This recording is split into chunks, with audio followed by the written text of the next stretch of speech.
তারপরে না হয় কল করবো। সত্যিই তো দোকান বন্ধ করে দেয় লোকটা। আজকে তো আবার 3টে বেজে গেল, কি জানি কি হলো।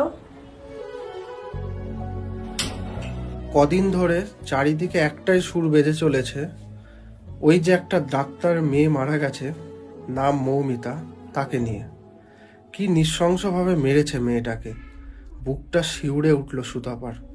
সে এখন 2 কন্যার জননী, একজন মা হিসাবে তো বটেই, একজন মেয়ে হিসাবেও খুব বুঝতে পারছে মৌমিতা আর মৌমিতার মায়ের কষ্ট। দোষীরা কি আদেও সাজা পাবে? সব বড় বড় হস্তিরা, তাদের কি আর সাজা হয়? সারাদিন খেলে খেলে হচ্ছে না, আর কত খেলবি তোরা? যা গিয়ে পড়তে বসকে, যা তাড়াতাড়ি যা।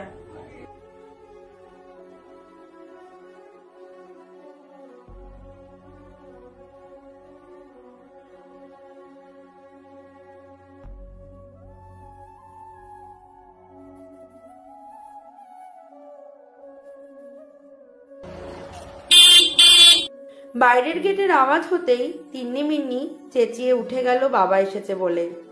বাবা বাইকটা রাখতেই 2 বোন গিয়ে বাবাকে জড়িয়ে ধরলো। বাবা প্রতিদিনই কিছু না কিছু নিয়ে আসে ওদের জন্য।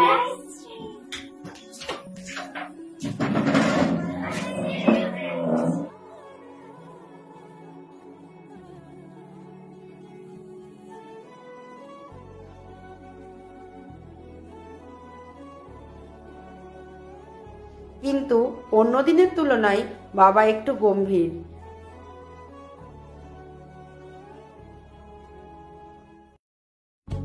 কিছু একটা হয়েছে ভেবে ওরা চুপ করে ভেতরের ঘরে ঢুকে গেল।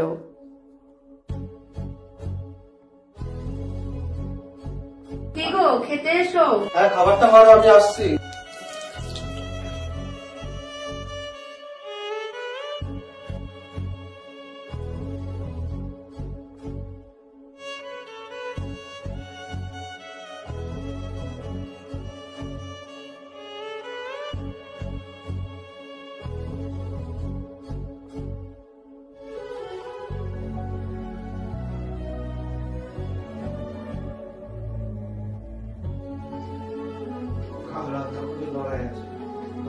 ওরা 2 বোন লক্ষ্য করে বাবা মা কার যেন শাস্তির অপেক্ষায় আছে।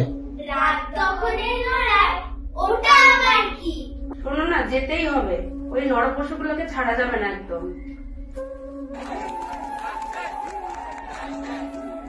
হঠাৎ ঘুম ভেঙে গেল তিন্নির একটা আওয়াজে। মনে হলো কারা যেন চিৎকার করছে। একটু ভয় পেয়ে গেল, তারপর কান পেতে মন দিয়ে শোনার চেষ্টা করলো দুরু দুরু বুকে। ওই ভিড়ের মধ্যে থেকে আওয়াজ আসছে।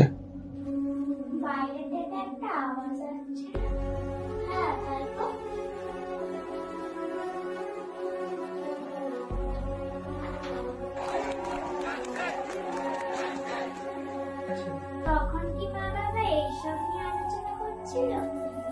হতে পারে। ওই শয়তানগুলোকে ধরে ফাঁসি দেওয়া যায়, ওদের জ্যান্ত জ্বালা। ঠিক বলেছিস, ওদের ফাঁসি দেওয়াই উচিত।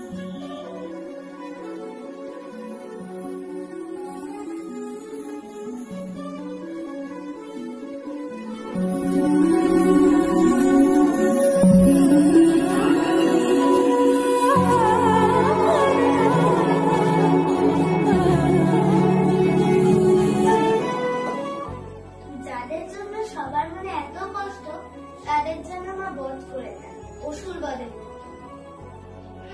ওই দুষ্ট লোকগুলো।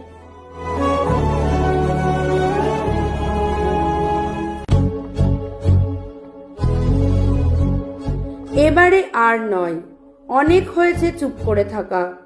গর্জে উঠুক এবার আপামর ভারতবাসী। মেয়েদেরকে ভোগ্য হিসাবে, পণ্য হিসাবে ব্যবহার বন্ধ হোক। এবারের লড়াই কারোর একার লড়াই নয়, এবারের লড়াই সব মানুষের লড়াই, সব মেয়েদের লড়াই, সব মায়েদের লড়াই, সব বাবাদের লড়াই, সব ছাত্র ছাত্রীদের লড়াই। একদিন আমরা দেখতে চাই দুর্দশা মুক্ত, নিপীড়ন মুক্ত সমাজ, যে সমাজে আমাদের মেয়েরা দিনের যে কোনো সময় যে কোনো কাজে বাইরে বেরোতে পারে। আচ্ছা বলতো বোন, আমাদের বাচ্চাদের জন্য কি ভবিষ্যৎ রেখে যাব? একটা মেয়ে তার কাজের জায়গায় পুরো নিরাপত্তার অভাবে মরে গেল। মরে গেল না, মেরে ফেলা হলো। শোন, একটা মেয়ে কি রাতের বেলায় নিরাপত্তার অভাবে তার কর্মস্থলও যেতে পারবে না? তুই বলতো। একটা ডাক্তার যে কিনা মানুষের জন্য নিজের জীবন উৎসর্গ করলো, তাকেও মেরে দিল। বিচার তো আমাদের চাই।